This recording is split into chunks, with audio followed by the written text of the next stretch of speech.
Random House Audio presents The Good Spy, The Life and Death of Robert Ames, by Kai Bird. Read for you by René Ruiz. Author's Note. When I began the research for this book, I visited the CIA's headquarters in Langley, Virginia, and met with George Little, then head of the agency's Office of Public Affairs. We met for exactly 1 hour. I did most of the talking, trying to describe the kind of book I hoped to write about Robert Ames. I also explained that I would welcome the opportunity to sit down with one of the CIA's in-house historians and check basic facts about Ames's career. I was hoping that the CIA would declassify some materials related to Ames and his work in the Middle East. Mr. Little eagerly expressed the hope that the agency would be able to give me some kind of limited assistance. But after repeated requests in the months and years to come, I never heard back from the agency. CIA directors Leon Panetta and David Petraeus never replied to my emails. So I wrote this book without the cooperation of anyone inside the CIA. Fortunately, I found more than 40 retired officers, both clandestine officers from the Directorate of Operations and analytical officers from the Directorate of Intelligence, who generously shared their memories of Bob Ames. Some of these individuals were willing to speak for the record, but many spoke not for attribution. I have given aliases to those sources who did not want to be named, and have noted them as aliases in the narrative. This is also the case for a number of retired Mossad officers who agreed to be interviewed. I knew Bob Ames when I was an adolescent. He and his wife, Yvonne, were our next-door neighbors from 1962 to 1965 in the small U.S. consulate compound in Dhahran, Saudi Arabia.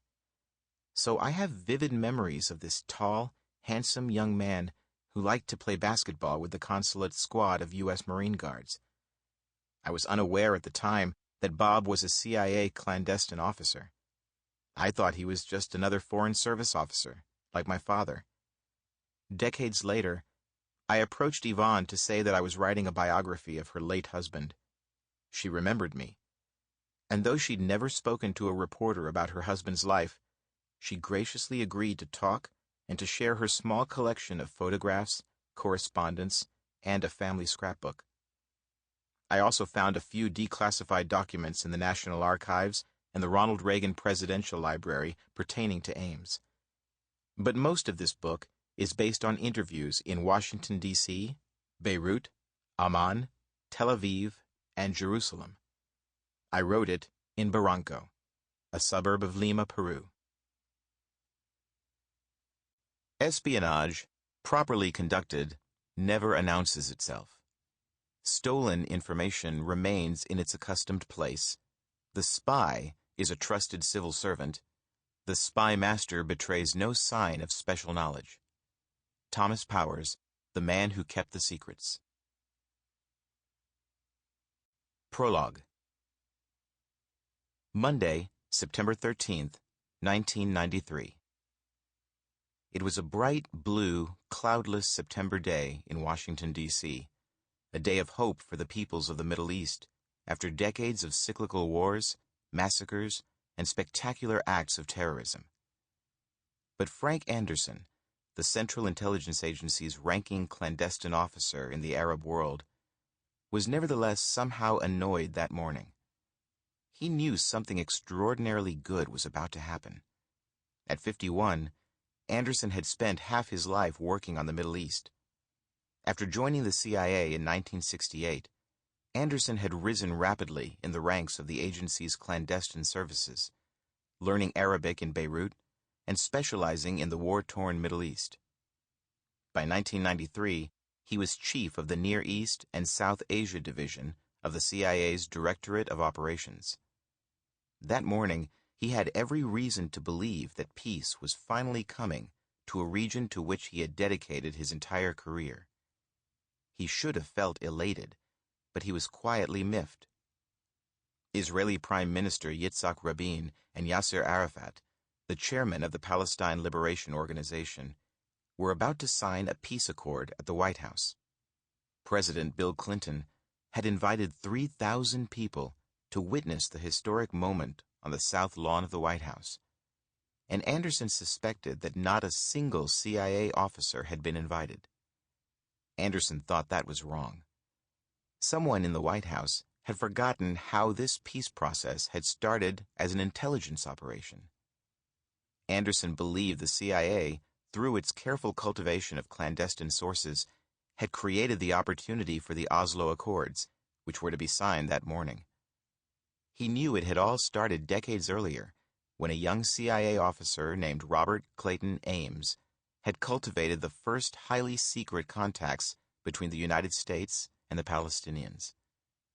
Ames had paved the way for the peace accords, and for his dedication to his spycraft and his work as an intelligence officer, he'd been murdered in Beirut on April 18, 1983, in the first truck bomb assault on a U.S. embassy.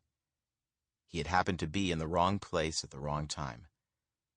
The horrifying attack had killed 16 other Americans, including 7 other CIA officers, and 46 Lebanese civilians. Anderson thought that on this special day, someone should remember what Ames had done for the peace process. So when he arrived at his office at Langley's CIA headquarters that morning, Anderson convened a regular 9 a.m. meeting of his top officers. It was noted that this was a big day for the peace process, recalled Charles Engelhardt, another clandestine officer who'd worked with Ames.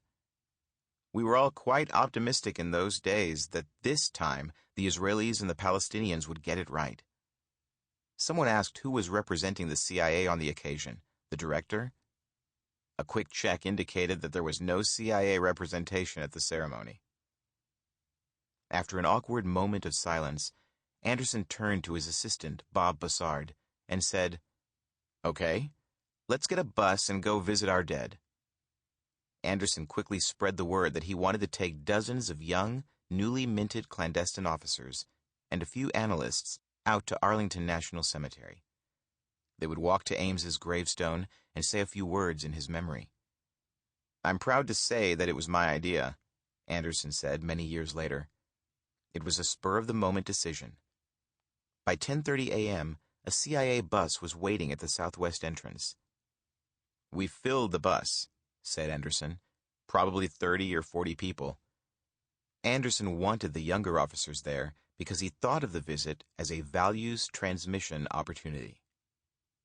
When they arrived at Ames's gravesite on a gentle hill near a clump of oak trees, Anderson and his colleagues stared across the Potomac River toward the White House. They knew that at that moment, at 11:43 a.m., Israeli and Palestinian officials were signing a declaration of principles on Palestinian self-government in the Israeli-occupied territories of Gaza and the West Bank. Rabin said in his formal remarks, "We, the soldiers who have returned from the battle stained with blood, we who have fought against you, the Palestinians, we say to you today in a loud and clear voice, enough of blood and tears. Enough." The New York Times' correspondent, Thomas Friedman, reported that as soon as the documents were signed, President Clinton took Mr. Arafat in his left arm and Mr. Rabin in his right arm and gently coaxed them together, needing to give Mr. Rabin just a little extra nudge in the back. Mr. Arafat reached out his hand first, and then Mr. Rabin, after a split second of hesitation and with a wan smile on his face, received Mr. Arafat's hand. The audience let out a simultaneous sigh of relief and peal of joy as a misty-eyed Mr. Clinton beamed away. It was an awkward moment, but hope had seemingly triumphed over history. "We were at Bob's gravesite," Anderson later recalled, "at the moment of the handshake, as planned. The chalky white gravestone read simply, 'Robert Clayton Ames, Central Intelligence Agency of the United States of America, March 6, 1934, to April 18, 1983. Nearby were the graves of veterans from the Civil War and America's wars in Europe, Korea, and Vietnam.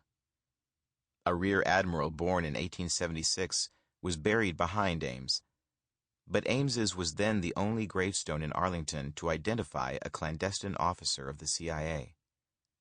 Standing near the grave Sample complete. Ready to continue?